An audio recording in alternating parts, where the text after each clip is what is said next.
Tahun 2009, Antasari Azhar sedang berada di puncak karirnya sebagai Ketua Komisi Pemberantasan Korupsi. Saat itu ia bersama timnya kerap melakukan upaya pengungkapan sejumlah kasus korupsi besar yang melibatkan para pejabat negara.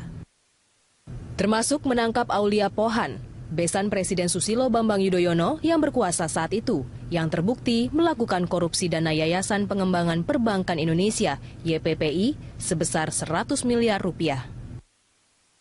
15 Maret 2009, sebuah peristiwa pembunuhan berencana yang menewaskan Direktur Putra Raja Wali Banjaran, Nasruddin Zulkarnain, menggemparkan publik.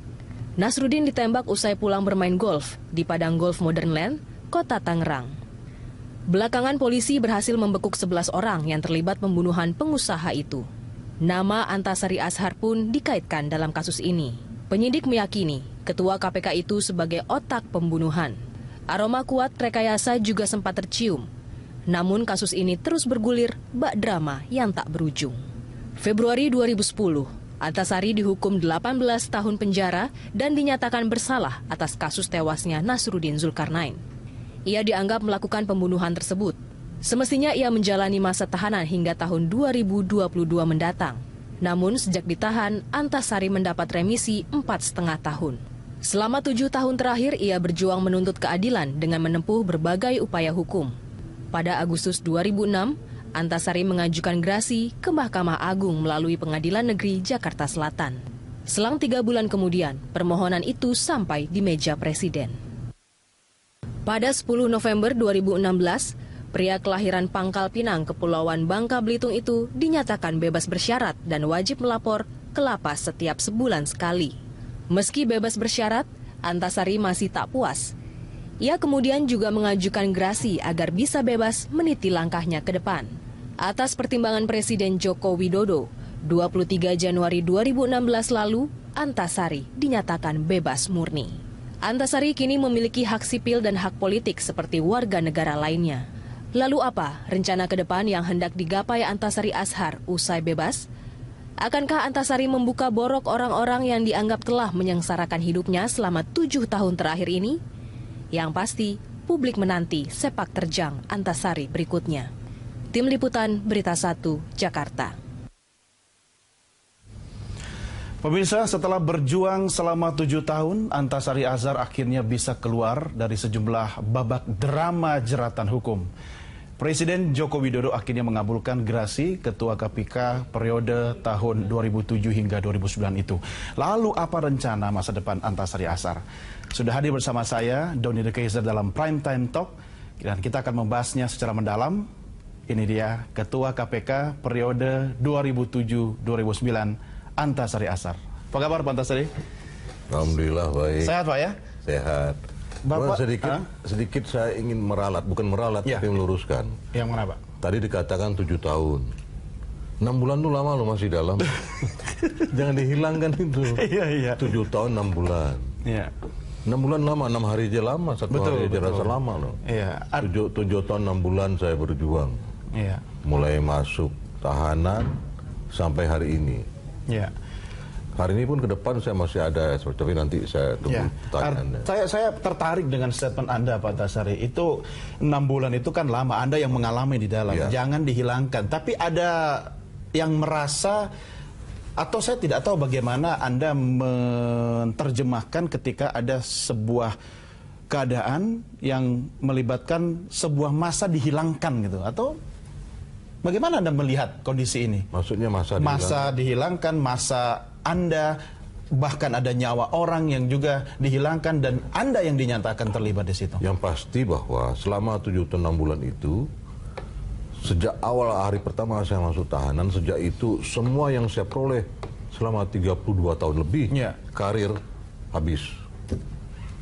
Jabatan dicopot, karir saya habis, pokoknya habis semua. Anda merasa dihabisi? Termasuk pendapatan yang harusnya saya peroleh sebagai seorang pegawai negeri, tutup, diembargo sampai hari ini. Makanya kalau tadi ditanya apa yang ke depan, salah satunya adalah saya sedang perjuangkan melalui Pak Jokowi Kepres rehabilitasi, supaya menghidupkan kembali apa yang hilang. Anda merasa dihabisi nggak? Ya? Anda merasa dihabisi nggak? Saya nggak merasa, ya kenyataannya dihabisi. Bukan perasaan ini Mas, kenyataannya dihabisi. Kalau merasa itu kan bisa jadi secara realita tidak ada. Tapi seolah iya. Ya. Kalau ini secara realitanya ada. Memang saya dihabisi. Memang faktanya Anda dihabisi. Memang faktanya saya dihabisin. Siapa yang menghabisi Anda, Pak? Nah, kalau cerita tentang itu, saya harus cerita seutuhnya, Mas ya. Ya. Dulu juga awalnya saya cerita ya khusus berita satu ya. Mungkin agak sedikit terbuka saya di sini. Ya. Karena sejak saya datang diterima dengan diwongke ya istilahnya, diorangkan ini, saya agak sedikit terbuka lah nanti ini. Sampai dengan detik tadi saya terima berita jam 1 setelah lohor. Bagaimana perkembangan sekarang? Sekarang kita enak bicara di depan kamera, ya, cerita apa adanya. Tapi apa yang terjadi di luar sana? Apakah pembicaraan kita ini ditanggapi oleh sebagian pihak itu nyaman? Belum tentu. Pihak yang mana Anda maksud, Pak? Ya? Pihak yang mana yang Anda maksud? Ya pihak yang merasakan itu ya. Yang merasa menghabisi Anda? Iya. Ya, orangnya? Contoh misalnya. Tadi siang jam 1 adik saya laki-laki telepon saya. Tanya saya ada di mana? Soalnya saya di rumah. Ya. Sebentar lagi akan berangkat ke salah satu stasiun TV. Hati-hati katanya gitu. Loh kenapa saya bilang? Loh saya sudah ngalami 2 kali dia bilang. Kemarin dia makan di satu restoran di Jakarta Selatan. Sedang makan tiba-tiba ada orang lewat ngasih tisu. Ditaruh di mejanya begitu aja. Adik Anda? Iya. Begitu dibuka tisu itu tulisannya, Anda adiknya Antasari, tolong pesan ke kakak Anda hati-hati. Jangan bicara sembarangan. Gitu. Dia noleh orangnya nggak ada lagi. Mungkin udah pulang. Udah itu satu. Nah salahnya dia itu kok nggak dipegang sebagai bukti. Gitu. Ya. Karena dia sudah merasa tercekam. Langsung pulang. Yang kedua tadi sholat Jumat. Dia sholat Jumat di Masjid Sunda Kelapa, Menteng. Dia taruh sepatu, masuk ke dalam ruangan masjid di atas. Setelah pulang dia turun. Turun penjaga sepatu tuh tanya dia, Pak, Bapak adiknya Pak Antasari ya? Iya, kenapa? Tadi Pak, waktu Bapak taruh sepatu ada orang datang ke sini, kurus, tinggi, kumisnya tipis. Dia bilang. Kenapa? Dia tanya, tolong nanti kalau Bapak itu ambil sepatu, tolong kasih Bapak itu. Pesan sama kakaknya, bicara jangan macam-macam. Dia sayang nyawa enggak? Gitu. Itu. Nah ini keadaan yang terjadi baru hari ini. Sampai hari ini Anda keluarga masih dapat ancaman berarti? Iya. Yang mengancam siapa, Pak? Ya tentunya orang tidak senang dengan apa sikap saya setelah saya nerima kepres bebas apa? Ya. Gerasi ini atau sejak saya bebas bersyarat sih. Ya, artinya orang yang tidak senang itu pasti sangat Takut merasa terbuka, gerah, ya kan? Takut terbuka kelakuannya kan. Karena memang Anda akan merencanakan untuk membuka semua itu. Sebetulnya begini, saya bukan membuka. Saya ada kewenangan saya apa untuk membuka ini kepada publik. Saya bukan penyidik. Saya tidak punya kewenangan untuk menangkap orang atau menyita, enggak. Tapi saya melalui jalur hukum. Saya penegak hukum. Ya. Jadi saya melalui jalur hukum, saya melaporkan itu ke aparat kepolisian, apa yang ada, biar polisi yang bekerja gitu. Dengan pekerjaan polisi itu apa terbuka atau tidak? Ya saya terima hasilnya. Dan seperti yang ada sekarang. Ada laporan saya sejak tahun 2011. Sampai hari ini alhamdulillah belum diapa-apain. Apa yang saya laporkan, sebetulnya masyarakat juga sudah jenuh dengar keterangan ini, tapi saya ulang-ulangi nggak masalah lah. Yang saya laporkan adalah ketika saya didudukan sebagai pesakitan di ruang sidang, dakwa kan jaksa kan baca dakwaan. Apa itu dakwaan? Dakwaan adalah surat pengantar untuk menghadirkan orang dalam persidangan dengan dibacakan kesalahan-kesalahannya. Nah, surat itu dibikin jaksa, dasarnya berkas perkara. Nah, waktu jaksa membacakan itu, ada kalimat yang saya tidak pernah saya lupa adalah mengatakan, terdakwalah yang menghendaki matinya korban. Hal itu terlihat dari terdakwa pernah mengancam korban dari nomor HP sekian-sekian nomor saya ke nomor HP korban sekian dengan isi bla bla bla. Saya pikir kok waktu proses penyidikan saya tidak pernah dipertanyakan gitu. Loh, ujuk-ujuk aja di persidangan, ya oke lah. Saya kan pesakitan, saya terima aja itu. Yang kedua saya lihat, loh saya nggak pernah ngirim SMS seperti itu, kok ada seperti itu. Udah mulai kita persidangan. Karena jaksa bawa saya ke persidangan, dudukan saya di kursi perdakwa adalah dasar dakwaan, saya yakin dia sudah punya bukti. Nah, saatnya pembuktian saya tanya, saudara jaksa, tolong hadirkan bukti HP SMS itu di persidangan ini. Biar hakim lihat, saya lihat, jaksa lihat, dan pengunjung juga lihat, saya bilang, terbuka. Sampai hari ini tidak pernah ada bukti itu. Hanya jaksa menunjukkan, ini loh HP korban. Loh, ya saya tahu itu HP korban, tapi mana SMS-nya? Ini HP udah rusak. Loh, kok gampang begitu saja? Mulai situ saya curiga. Wah, saya dikerjain ini. Ya, tapi Anda diam saja kan? Diam saja. Oke, kita lanjutkan di segmen berikutnya, Pak Antasari. Pemirsa, kami segera kembali sesaat lagi. Tetap bersama kami.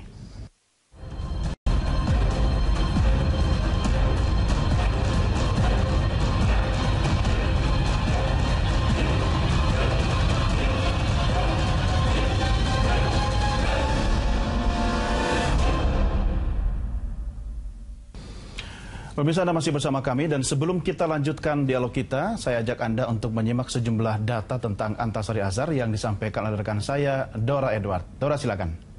Ya baik, terima kasih Doni de Kaiser. Kami akan mencoba memaparkan profil singkat terkait dengan Antasari Azhar. Kita lihat bagaimana jejak Antasari Azhar. Antasari Azhar dilahirkan di Pangkal Pinang, Bangka Belitung pada 18 Maret 1953.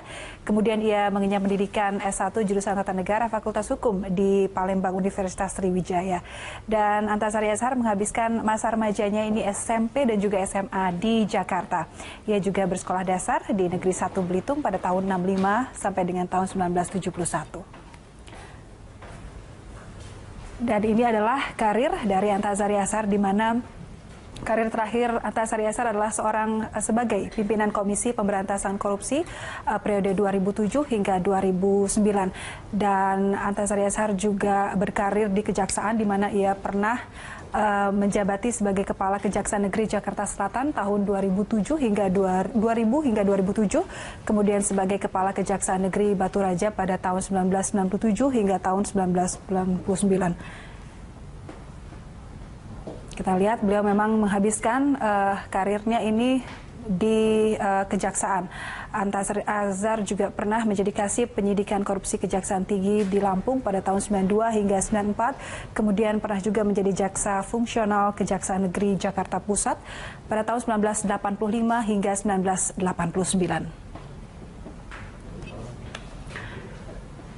Pemirsa, di tengah puncak karirnya sebagai Ketua Komisi Pemberantasan Korupsi, dan banyak kemudian kasus korupsi yang diangkat oleh Antasari Azhar di tanah air ini, ia dihantam satu masalah. Ia dijadikan tersangka atas tuduhan dalang pembunuhan dari Nasruddin Zulkarnain di tahun 2009. Dan di tahun yang sama, Antasari kemudian diberhentikan sementara sebagai pimpinan KPK.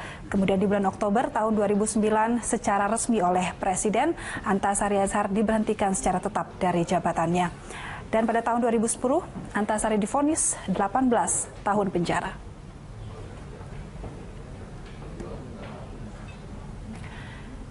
Kita lihat kemudian ini bagaimana upaya dari Antasari Azhar untuk mencari keadilan atas kasus yang menimpanya, di mana tahun 2010 Antasari Azhar ini mengajukan banding atas putusan PN Jakarta Selatan, dan akhirnya Pengadilan Tinggi DKI Jakarta ini menolak bandingnya dan atas putusan PN Jakarta Selatan.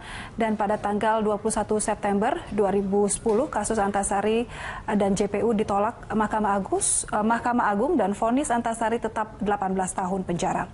Pada tahun 2014 kemudian ini MK mengabulkan uji materi pasal peninjauan kembali dalam KUHP yang diajukan Antasari. Dan kemudian pemirsa, pada tahun 2015 Antasari mulai menjalani asimilasi setelah menjalani setengah dari masa pidananya. Kita ketahui pada tahun 2016 Antasari bebas bersyarat setelah melewati 2/3 masa pidananya. Dan pada Senin pekan lalu 23 Januari 2017 akhirnya Presiden Joko Widodo mengabulkan gerasi dari Antasari Azhar. Ya Dodi, demikianlah profil singkat terkait dengan Antasari Azhar. Kembali ke Anda.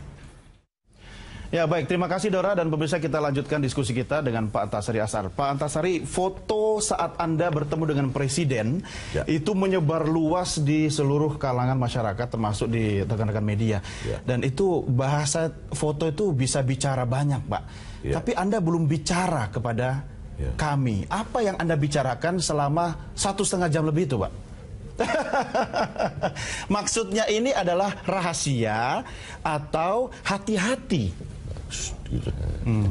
Anda menyampaikan ke saya atau kepada orang yang menghabisi Anda, Pak? Pesan itu tadi. Ya, untuk apa? Untuk mereka yang menghabisi saya. Kenapa begitu? Nggak ada kepentingan. Ya kan? Saya menyampaikan kepada publik. Karena begini, saya pernah menjadi pejabat negara. Ya. Ketua KPK itu adalah pejabat negara menurut undang-undang. Nah, saya sayang dengan bangsa ini. Loh, kok Antasari baru keluar, baru bebas murni kok sudah begitu terkesan lebay kan gitu kan. Lu enggak, emang ada rasa tanggung jawab moral. Saya dari muda, dari kuliah itu sudah aktivis gitu. Nah, saya enggak mau bangsa kita ini resah masyarakatnya. Kalau saya nanti sampaikan itu semua, masyarakat bilang, ini ada apa?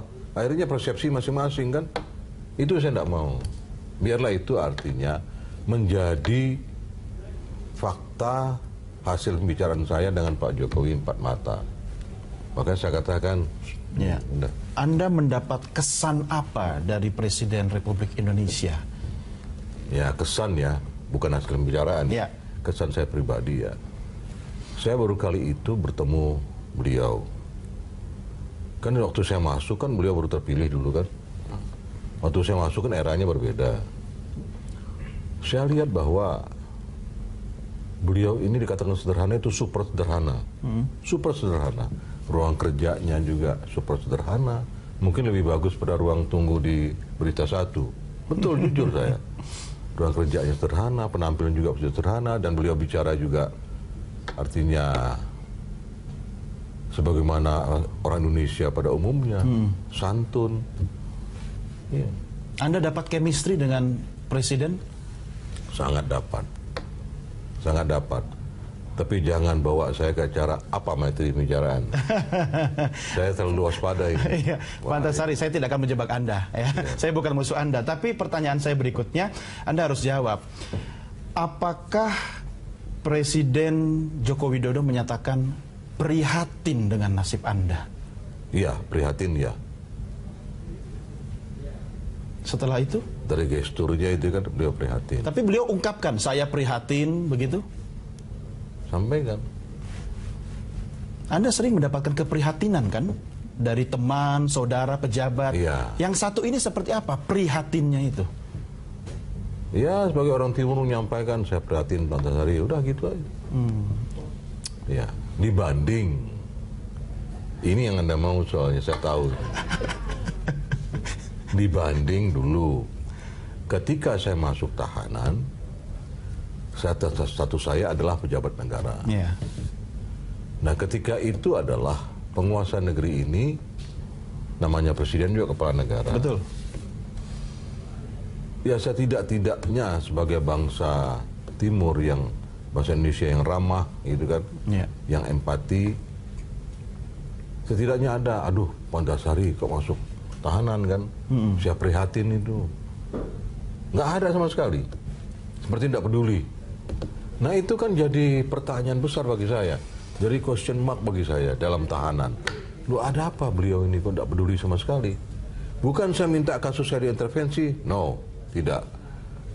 Minta ini enggak, tapi ya minimal ada rasa prihatin lah. Tidak ada sama sekali? Tidak ada sama sekali. Kalaupun dulunya mungkin saya tidak pernah jumpa beliau, tidak pernah kita berbincang-bincang, ya oke lah. Terus kita sering kok. Walaupun tidak diketahui oleh pers ya, saya sering ketemu kok sama beliau. Sering bincang tentang upaya pemberantasan korupsi di Indonesia maupun di dunia dalam konsep PBB itu. Tapi kok setelah saya masuk nggak ada prihatinnya gitu. Artinya untuk sebagai seorang kawan yang ada komunikasi, wajar dong ya keprihatinan itu diungkapkan. Atasan lah. Oke, atasan Anda kan Presiden Republik Indonesia ya? Iya. Lewat keluarga, Presiden tidak pernah mengungkapkan keprihatinan? Kalau ada, tidak mungkin saya bicara begini. Tidak ada sama sekali. Anda merasa memang Kan paling tidak akan lihat, oh semuanya saya cabut dari dia kan. Yang mencabut kan jabatan saya kan presiden dengan kepresnya. Terus menyetop ini juga beliau akibat kepres itu. Dan itu beliau bertanya dong, Antasari ini punya istri, punya anak. Beliau di penjara. Nah, makan apa anaknya? Paling tidak kan? Apalagi beliau orang Jawa kan? Iya. Paling tidak ada itu. Karena istri juga orang Jawa. Ini tidak ada sama sekali. Ketika itu terjadi, Anda berpikir apa? Apakah ada sesuatu di balik itu? Normatif Jelas. aja kan, Pak? Jelas. Normatif kan? Jelas. Nah, sesuatu itu mengarah kemana? Ini ada apa ini? Apa beliau dendam ke saya? Kenapa dendam? Karena penahanan besannya itu. Aulia Pohan. Ya, apa karena itu? Tapi beliau kan ada marah. keprihatinan sendiri terhadap Aulia Pohan yang sudah disampaikan ke publik. Ke saya Jadi juga Anda sudah. tidak perlu berpikir negatif mungkin, Pak, soal itu. Ya, yang lain mungkin. Wajar lah. Mas, Doni ya. Doni kan belum pernah ditahan. Iya, jangan, Pak. Nah, saya pernah ditahan, masuk di ruang jeruji gitu kan. Kondisi saya kan bisa dibayang pada waktu itu kan. Apa yang saya rasakan, sensitif kan. Betul. Nah, saya rasakan ada apa beliau seperti itu. Apa salah saya? Kan gitu, oh ini mungkin karena penahanan itu.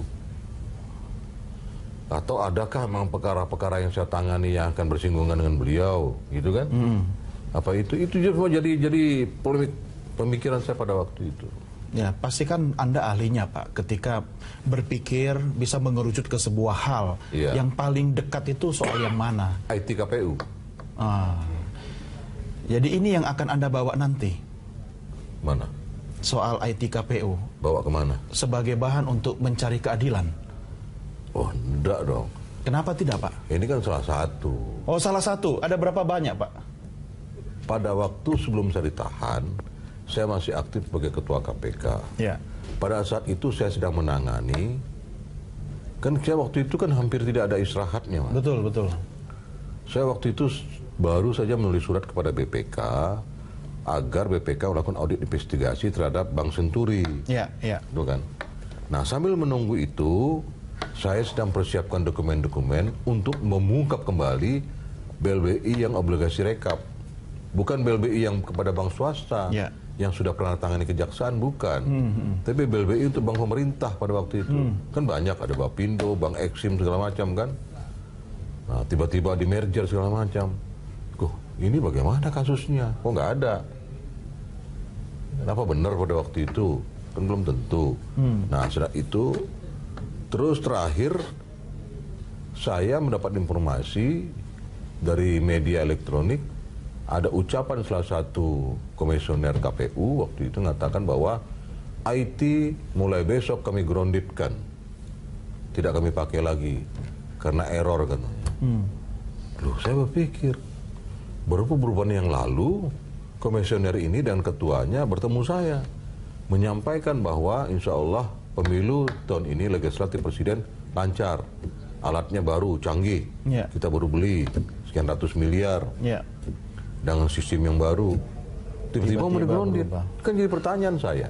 Kenapa saya bertanya? Tanggung jawab moral saya sebagai ketua KPK untuk tugas yang keempat KPK. Monitor jalannya pemerintahan. Ya. Ini kalau pemerintah lagi jalan proses politik. Wah, kalau di-grounded apa lancar nanti atau tidak? Kan wajar kan? Akhirnya saya minta wakil saya, coba datangi KPU, ada apa ini?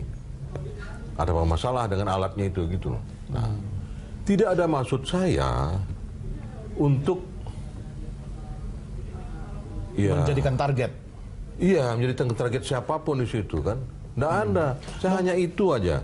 Ya. Demi Tuhan hanya itu. Itu kan maksud saya, insting naluri hukum Anda, Pak, yang bicara. Tapi Anda tidak merasa ketika ternyata masuk ke sebuah ruang sensitif bagi orang lain yang kemudian membuat Anda seperti kita tahu ceritanya kemudian. Saya penegak hukum. Penegak hukum jangan terlalu banyak pertimbangan seperti itu. Kapan hukum mau ditegakkan? Kan Ya. gitu. Nanti gitu ada masalah di sini misalnya. Di berita satu misalnya kan. Katakanlah berita satu pernah disubsidi oleh negara. Ya kan, dalam kegiatan apa. Ya. Terus dikorupsi misalnya. Ya.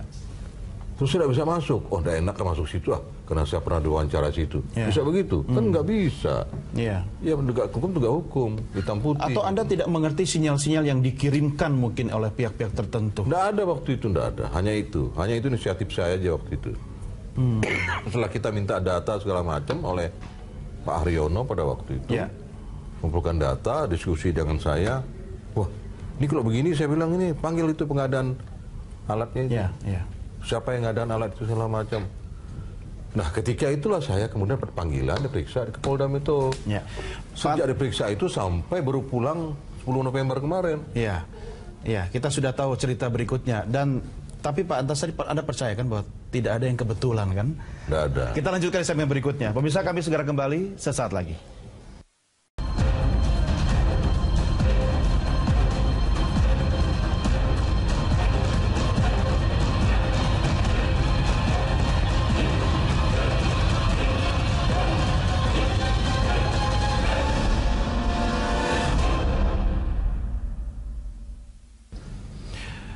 Antasari mencari keadilan. Pemirsa, kita lanjutkan diskusi kita. Ini bukan judul sinetron, Pak. Tapi kisah hidup Anda kalau dibuat sinetron panjang sekali ceritanya, Pak. Pak Antasari tidak... Silakan Berita Satu jadi produsernya. Sayangnya kita TV berita, Pak ya. Kita pendekatannya pada berita. Makanya saya mau tahu juga nih, berita berikutnya setelah ini Pak Antasari akan membuat gebrakan apa? Apakah Anda tidak ingin bertemu dengan mantan bos Anda dulu, Pak? Atau orang yang saya tidak tahu siapa yang membuat Anda, yang menghabisi Anda. Nggak pengen ketemu, ngobrol-ngobrol gitu? Nah, sebut aja siapa mantan bos saya. Mantan bos Anda adalah Presiden Susilo Bambang Yudhoyono. Ah, gitu kan jelas. Cuma saya tidak tahu yang menghabisi Anda siapa. Apakah bos Anda atau orang lain, Pak? Begini, Mas ya. Saat itu kan beliau presiden. Saat itu. Ini saya ucapkan ini tidak ada maksud saya untuk artinya memepet atau memojokkan beliau, tidak. Saya bicara realita aja, karena saya pernah dalam satu sistem itu kan.